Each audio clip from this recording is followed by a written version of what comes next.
Last chance Modi کو دیا گیا ہے کہ تم عزت ریکور کر سکتے ہو تو ٹھیک ہے، ورنہ پھر تمہیں ریپلیس کر دیا جائے گا۔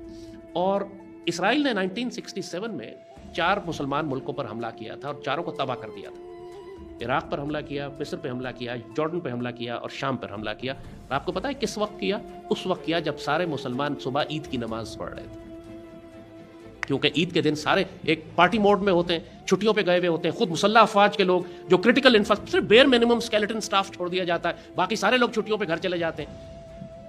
اس دفعہ بھی چونکہ ذلت ان کی کچھ دن پہلے ہی ہوئی ہے اور دوبارہ بدلہ لینے کا موقع ان کو بقرعید پر مل سکتا ہے اس وقت۔ اور انڈینز اپنے ایسٹرولوجرز پہ بہت یقین کرتے ہیں، ہمیں تو اللہ اس کے رسول پہ اعتماد ہے، لیکن یہ تو ہم پرست لوگ اپنے جوتشیوں پہ، اپنے ایسٹرولوجرز پہ بہت یقین رکھتے ہیں، اور ان کے ایسٹرولوجرز بھی ان کو یہی گائیڈ کر رہے ہیں کہ آپ کے پاس بدلہ لینے کے یہی چند وقت ہے تھوڑا سا کہ جس کے اندر آپ بدلہ لے لیں تو آپ اپر ہینڈ لے سکیں گے، ورنہ آپ کی ذلت چلتی رہے گی۔ بلکہ ان کے بعض ایسٹرولوجرز کو تو میں نے دیکھا ہے کہ جو ایکچولی یہ پریڈکٹ کر رہے ہیں کہ 3 سال جو اگلے آ رہے ہیں 25، 26 اور 27 کے کہتے ہیں، وہ تو بھارت کے لیے یدھ کے سال ہیں، یعنی جنگ کے سال ہیں ان کے۔ اور ظاہری جیو پالیٹکس بھی اور اللہ تعالیٰ کی طرف سے دی ہوئی اسپریچول انٹیلیجنس بھی ہم کو یہی بتا رہی ہے کہ یہ جو جھڑپ ہماری بھارت کے ساتھ ہوئی تھی، یہ جنگ ختم نہیں ہوئی، یہ بڑی جنگ کی پہلی جھڑپ ہے۔ جنگ شروع ہوئی ہے یہاں پر،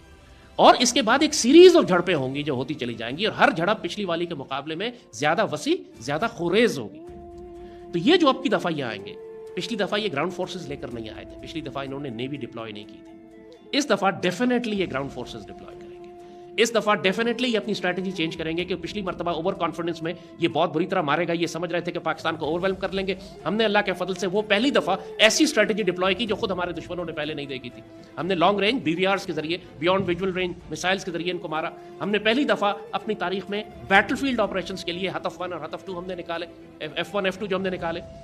ہم نے پہلی دفعہ ڈرونز استعمال کیے، ہم نے بھی پہلی مرتبہ ویپن سسٹمز استعمال کیے میدان جنگ میں جو دشمن نے کبھی نہیں دیکھے تھے۔ تو دے ور سرپرائزڈ آبویسلی، اور جب بھی انہوں نے مار کھائی بری طرح، فوراً امریکہ کے پاس بھاگے۔ امریکہ بھی ڈائریکٹلی اس لیے نہیں انوالوڈ ہوا کہ ہندو پٹ رہا تھا یا بھارت پٹ رہا تھا، وہ اس لیے انوالوڈ ہوا کہ اسرائیل پٹ رہا تھا۔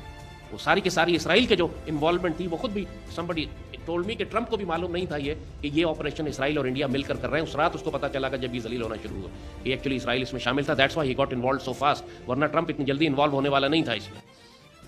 تو اب جو ہونے والا ہے، پاکستانی قوم کو بہت اچھی طرح سمجھ لینا چاہیے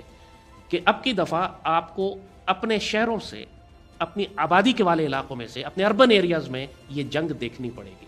اب کی دفعہ، کیونکہ پچھلی دفعہ ہم نے ان پہ سائبر اٹیک بھی کیے، ان کا کرٹیکل انفراسٹرکچر، سویلین انفراسٹرکچر تھا، ہم نے اس کو بھی شٹ ڈاؤن کیا، ان کی ٹرینز اور ریلوے سسٹمز اور ان کے تمام ایئر لائن، بجلی کا نظام وہ ہم نے بند کیا۔ اگر وہ ہم پر سائبر اٹیک نہیں کر سکتے ہیں تو وہ فزیکلی اٹیک کر کے ہمارے پاور گریڈز کو یا ہمارے انفراسٹرکچر کو ڈیمیج کرنے کی کوشش کریں گے، بومبنگ ہمارے شہروں میں کریں گے، میسائلز ہمارے شہروں میں بھیجیں گے تاکہ کنفیوژن اور پینک زیادہ پھیلے۔ اب کی دفعہ وہ میسو ڈرون سوارمز لے کر آ رہے ہیں تاکہ شہروں میں ہر جگہ ڈرونز ہی ڈرونز اڑ رہے ہوں، چاہے وہ کسی شہر میں کسی گلی میں گر جائے، وہ اتنی کیجولٹیز ہوں گی کہ ہماری جو سول ڈیفنس یا ہماری میڈیکل سروسز ہیں وہ اوور ویلم ہو جائیں گی۔ دشمن یہ کرنا چاہ رہا ہے، اسی لیے مجھے کیسے پتا؟ اس کی پرچیزنگ دیکھ کے کہ وہ اکوپمنٹ کون سا خرید رہا ہے، اس وقت سپلائی، اس وقت وہ ساری چیز جو جہاز بھر بھر کے امریکہ اور اسرائیل سے اس کے پاس اکوپمنٹ پہنچ رہا ہے وہ کون سا آ رہا ہے، وہ آپ کو یہ بتاتا ہے کہ نیکسٹ فیز میں جو وارفیئر یہ استعمال کرے گا اس کے لیے کون سے ویپنس پلیٹ فارم یوز کرے گا۔ ڈرونز ڈیفینیٹلی ایک مین سٹے ہوں گے فرنٹ اینڈ کے اوپر، وہ اپنے جہازوں کو بچانے کے لیے، کیونکہ رافیل اس نے دیکھ لیا ہے مہنگا، ان کو اگر ہوا میں وہ اڑاتا ہے پہلے تو ڈیمیج زیادہ بڑا نقصان ہوتا ہے، تو پہلے وہ میزائلز اور ڈرونز پہ ڈیپینڈ کرے گا۔ یہ ہمارے شہروں میں آئے کیجولٹیز زیادہ ہوں گی، لوگوں کو ایک ڈوز اللہ نے دیا ہے، ایک ایکسپوجر ان کا ہوا ہے، انہوں نے توپیں اور راکٹ اور میزائل اپنے گاؤں سے فائر ہوتے دیکھے، لیکن ابھی تک جوابی فائر نہیں دیکھا۔ اگر